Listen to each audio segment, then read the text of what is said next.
A lot of people don't know this, but the founding date of the District of Columbia is July the 12th. Do you have any idea why? The reason is July the 12th is the day of the Battle of the Boyne in Northern Ireland, when the Protestant apprentice boys took the wall in Derry. And after that day, oddly enough, they begin to call Northern Ireland, and not the north of Ireland, or Ulster, or whatever the appropriate name is. And George Washington was so impressed by this moment of history that he decided to have the city dedicated on July the 12th in honor of the Protestant apprentice boys.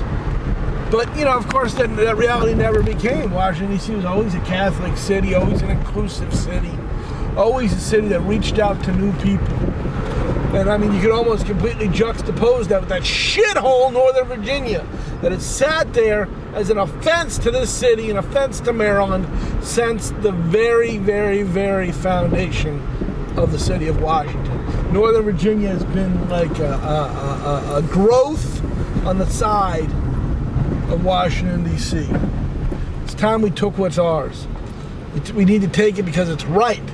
Beyond what it will do for us economically or what it will do for the people of Washington, D.C. And to tell you the truth, I think it'll liberate the people of Northern Virginia and the people of all Virginia from their history. That's why I'm proud to act as an officer in the militia. And, you know, Northern Virginia can be known for things other than gay disco, sushi, and prisons.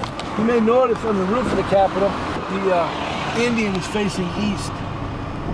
The architects of the Capitol were convinced that the city would grow to the east.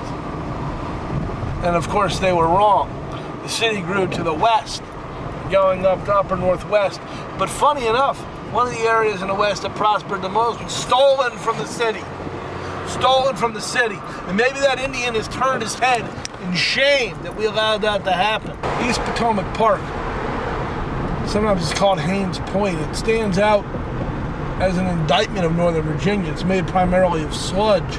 They actually drilled out 2 deep waterways on either side, and then all the sludge that was left they poured out here, let it sit, poured sand on top of it, then dirt. And it kind of shows how Northern Virginians filled our river full of shit. We've taken their lemons and made lemonade. Now it's a multi-use facility. People fish here, people ride their bikes here, people run here. It's just a great, great place to be. And again, it stands as a stark contrast against what passed for a public facility in shitty-ass Northern Virginia. Fucking hate that place. That's the Potomac River. And actually, although the police, the DC police have a harbor division, the water is all Maryland. The Maryland-Virginia line is the high water mark in Old Town Alexandria. A lot of people don't realize that. So one way to take back part of Northern Virginia might be to fucking flood it. I don't have to become very animated to remind myself how much I actually hate the fucking people of Northern Virginia. They are seriously a soulless bunch of fucks. They simultaneously want to be all things to all people. You know, it's unbelievable. They want to be hip and cosmopolitan, but quaint and Virginian, and they're just so full of shit. They still can't make up their mind how they feel about the war of Southern aggression. And it's funny that they call they have so many names in different parts of Virginia. Without going anywhere outside the rest of the South, in Virginia you might find 100 names for the Civil War. The most unique is in the Tidewater region. They call it the Great Unpleasantness. Arguably the strangest name a conflict has ever had.